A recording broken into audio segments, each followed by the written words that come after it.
gamers, Power Hill here, and today we're going to be talking about monetization in Classic Plus. So I debated a bit about whether I wanted to add this to the Classic Plus Corner series that I'm doing, but I realized that in most of the cases on there, we're talking about kind of game design things, game system things. This doesn't really relate all that much to that. There's some crossover sometimes between how the monetization affects the actual game itself. Most of the time, that's a negative thing. And, in this particular case, I luckily, I don't think that it's going to affect the game systems or anything like that too much in WoW Classic. I think we're pretty safe there. I think that if they kind of got away from that and they did something crazy like add a straight cash shop where you can buy power, that would just be absolutely insane, right? Because it's just clearly just at odds with everything their customer base wants. So yeah, I don't think that we're in danger of having that happen, and it's probably better off to make this its own separate video. But I wanted to talk about this because it's something that I've been thinking about recently with people talking about, would you be willing to pay a box price for Classic Plus? And this is actually one of the questions that got brought up on the Classic Plus survey website. And to my surprise, I was quite happy to see that most people seem to be interested in paying some sort of box price. Now, if you're not familiar with what a box price is, I mean, you've probably paid it. You just don't maybe understand the terminology there. It's basically just, kind of like a one-time fee you're paying for a game. So the WoW Midnight expansion that's coming out, I think in March 2nd or something, so in a couple weeks, that's going to have a box price attached to it. I don't know if it's $60 or $80, but basically the idea is you're paying for the new content that got developed because they're going to release a ton of new content at once, right? New zones, new dungeons, new class mechanics. There's going to be a new raid that launches semi-quickly, and then they're going to continue developing that for a given cycle. Usually for WoW retail, it's about 1 or 2 years, and then they're going to do another expansion where they charge you another box price. So you're basically paying for the initial release of content,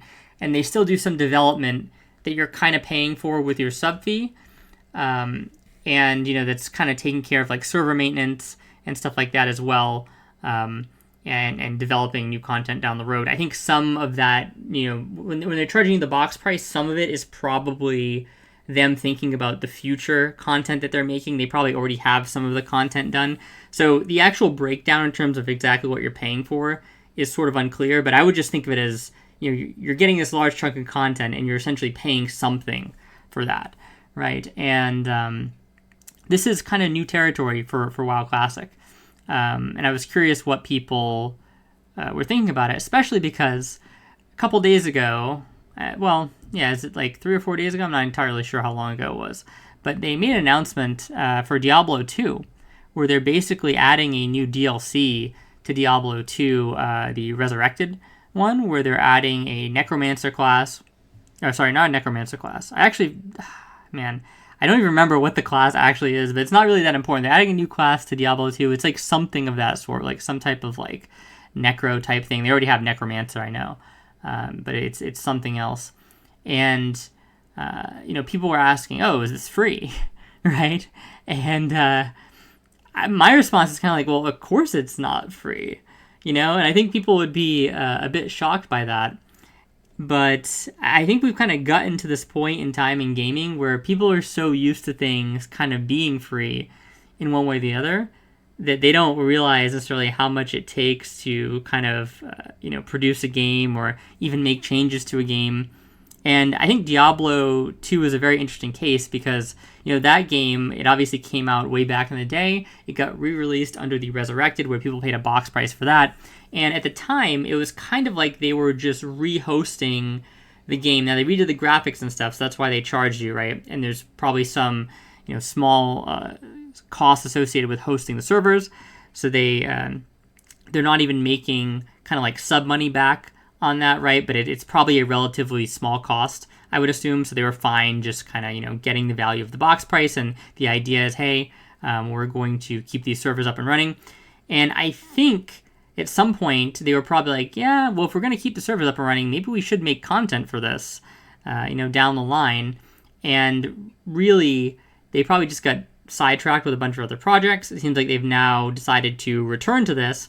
And I think what's happened is people have gotten so used to free, especially in the ARPG realm, that they've just kind of forgotten, I think, about, you know, that, hey, this stuff costs money to make, right? And a lot of times they'll just look at the competitor and they'll see that the competitor is maybe doing something for free, and they're not really connecting the dots as to like why that can be the case and why it's probably not going to be the case for maybe some of the games that they enjoy. So in the case of Diablo 2, the very obvious example that they're comparing it to most likely is Path of Exile, because Path of Exile is constantly releasing, well, I would say every 4 months now, they're releasing a new league and new expansions quite regularly.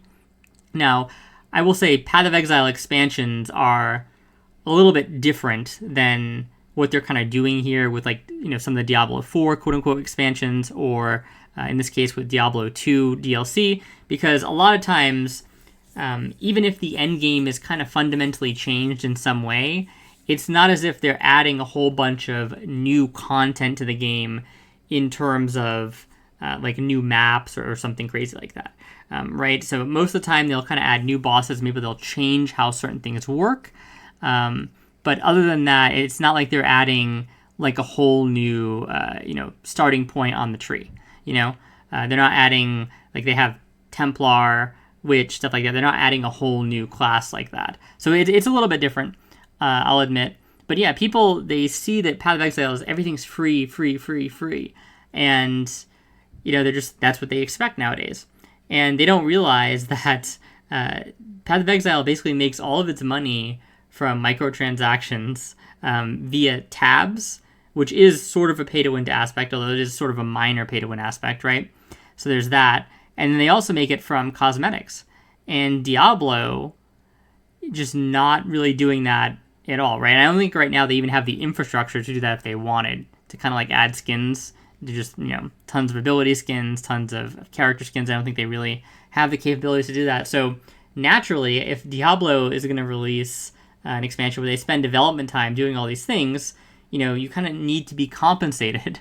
And I think this easily goes back to Classic WoW, right? So for a while, what Classic WoW has basically been is you already bought the game way back in the day in 2004 or 2008 or whatever version you kind of got in on, and we're kind of just bringing that version back. And hey, you're going to pay the sub fee, but we didn't have to develop all this stuff from scratch, right? We have a lot of it here, so we're just going to kind of eat some of the costs on our end to get this up and running. You guys are going to pay a sub fee to generate us profit, as well as take care of some of the server costs. And that's kind of been the agreement so far, right? So I've even seen people in the past talk about, this was mostly after the 2019 WoW Classic launch, when they were going to do like the next season. People were talking about, well, I mean, realistically, we shouldn't even pay a sub for this.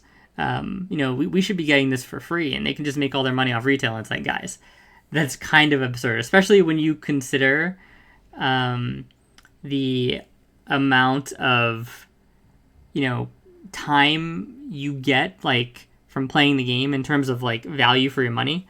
Yeah, if you're even putting in, like, 20 hours a week, I would say, which in some cases for WoW Classic players is pretty conservative, then what's happening there basically is you're getting insane value for your money compared to most other things. So I've always thought that claim was absurd, that we shouldn't have to pay for WoW Classic at all. And I think, at the time, paying for like a box price for 2019 Classic, I think would have been a little bit absurd. I think that's why they opted not to do that, right? They didn't want to take the risk of having that be why the whole Classic project flops. And I think it was probably a pretty good idea, because it basically allowed kind of everybody to get back in, especially people who were already playing retail. It was essentially free for anyone who already had a WoW subscription. And, if you didn't, you could just sign up to play WoW. You didn't have to buy retail expansions or anything like that. So it was a pretty good deal at the time. And like I said, I think Blizzard even ate a little bit of the dirt here, right? Because there's some people who seem to think that, them turning on 2019 Classic or TBC or Wrath of the Lich King or whatever version you want, it's kind of just as simple as like them pressing a button and it's like, oh, we've got the 2004 version of the game back now. I know it's not the actual 2004 version regardless, but still you kind of get the idea that, there's something that had to be done here, right? Behind the scenes to make all this stuff playable. It's not like they just magically pressed the button, flipped the switch, and they were able to generate a ton of profit. There's our phone again. Amazing timing. I think we're good. Okay. But yeah, so, they kind of ate the cost on that one. And I think that was actually good on them. And I think it really helped kind of foster a good amount of trust in just the Classic project and the Classic team. It wouldn't have been like a good look to try and like hyper monetize things out of the gate, but now things are a little bit different, right? Because we're talking about new content, potentially new classes, most likely new leveling content or some new zones at least, or, if we're at least adding to zones, if we're not getting entirely new zones themselves, we're getting large-scale balance changes, most likely. Like, I don't think it's going to be Season of Discovery-esque, but we're going to get some stuff. And to be honest, even though the scope might not be as large as Season of Discovery, the balance changes might actually be more difficult to implement in that they might take more thought, right? Because we're not probably just going to be copying and pasting a bunch of stuff from other versions of the game. Hopefully, in this version of Classic Plus, there's probably going to be a lot of thought put in, I would hope, about how we're going to handle certain things, and in certain cases they might try to come up with like novel solutions to things instead of just plugging and playing stuff that worked in retail, various versions of retail, into the Classic Plus launch. So there's going to be a lot of development cost that goes into this. Like, it's probably not going to be near retail because we're not remaking the entire game, but to say that it would cost nothing to do this and that we should get any of this for free, I think is pretty delusional. And luckily, when you look at the survey results, it seems like most people agree. So I think like 50% of players were saying that they would. It depends on what they add, but they would pay something. I think this is a fair response because right now we don't know the scope, right? If they're trying to charge you $120 and you get like a new world boss and like maybe half a leveling zone or something, then obviously that's cause for a riot, right? But I think more than likely we'll have pretty fair monetization in terms of just the fact that like what we'll be getting will be well worth what we pay. I can't really imagine the box price being more than $60. I think there's a chance it could even be $40. And to be honest, I'm not even sure if it's going to release with the actual WoW Classic WoW Classic Plus right off the gate, or right out of the gate, if that makes sense. What I mean by that, well, I personally think, and I've stated this in my prior video, that I think Classic Plus is probably going to launch in October or November, and we may not even have a box price for that version of the game, right? So it could be something that happens down the line. I could absolutely see them wanting to kind of extend or continue that kind of goodwill streak they have going on, and just being like, they just want to get this out there and they want people to play it, first of all. They want it to be a huge success. Once it becomes a success, maybe then they kind of work on monetization, and that's something Blizzard could do because they can afford to take a little bit of that hit in development time to make a more long-term investment in the product. Now, whether or not you want to believe that Blizzard's capable of this or not, that's kind of a topic for a different video, but I think it's at least conceivable. So it's not necessarily that we are going to get charged a box price for Classic Plus, but in the future, if they continue to release content, like that's the plan here, right? We're not just getting, one new raid or something, and then they're calling it quits, and that's all Classic Plus is. Ideally, this is kind of a long-term sustainable thing where we're getting basically like expansion similar to retail, but they don't increase your character level or character. Like they're just kind of like more of a side grade, right? They're not as like direct power increases as in retail, essentially. But the idea is we're going to continue to get new content. Like, I don't think anybody would be satisfied if we just stopped at the first new raid they had for Classic Plus. So keeping that in mind, at some point, they're going to have to start charging for this stuff. And if you don't want to get charged a box price, then you're going to have to be okay with microtransactions. And based on my last video, of people talking about transmog and the pushback that I got with transmog. I don't think a lot of people like transmog.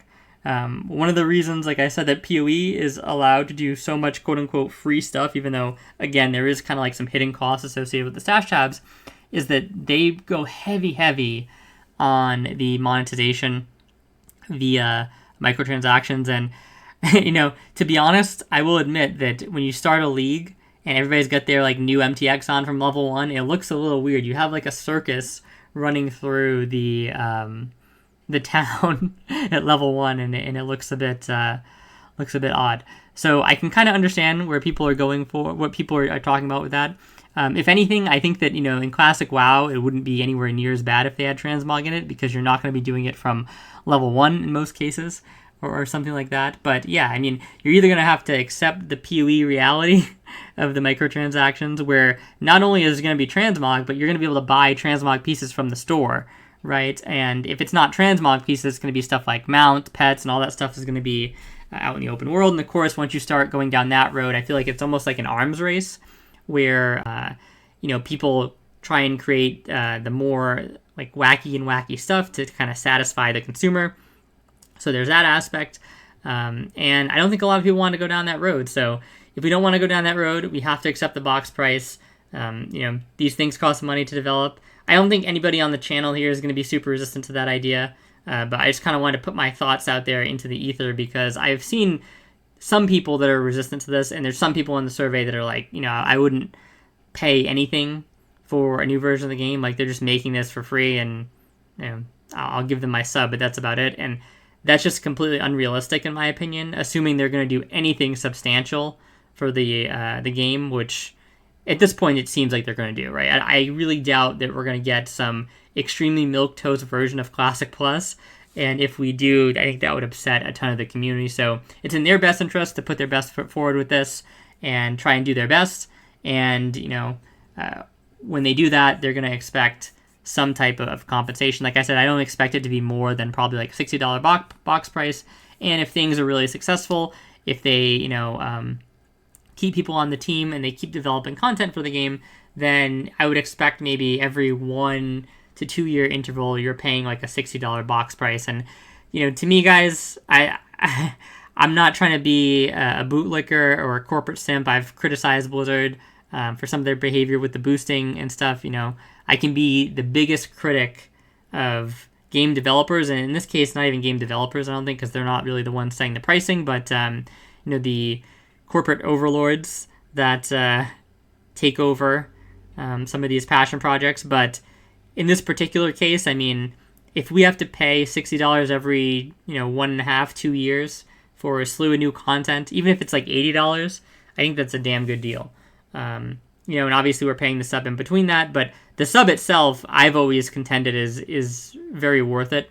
I actually laugh. Maybe I'll make a separate video about the sub one day, but when I was kind of growing up, a lot of people were just so resistant to the idea of having a sub. And actually, it's funny to me that Classic WoW ever did so well, even back in the Wrath of Lich King days, because it was a sub-model game. Like, I actually at the time had assumed that the ceiling for a game like World of Warcraft was just much lower than I think it actually was at the time. I was kind of wrong, and I think that's mostly just because that sub thing really seemed to put a lot of people off back in the day, and I could never understand it, because I knew how much value I was getting for the money that I was spending.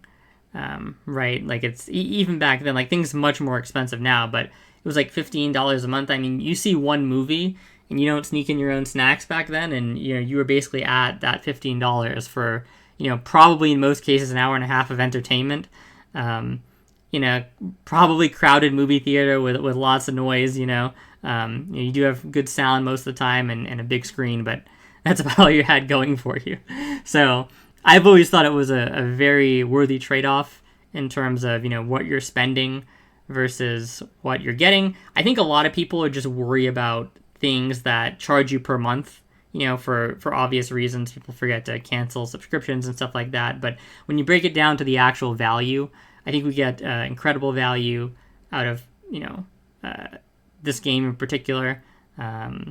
it's basically costing what, like a little bit over like $180 a year for basically like boundless amounts of entertainment. So I don't think we can really go wrong, and I'm curious to hear what you guys think. I certainly wouldn't mind paying a box price for Classic Plus if it means we're going to get high quality content, especially if it's going to do stuff like fixing the bot problem.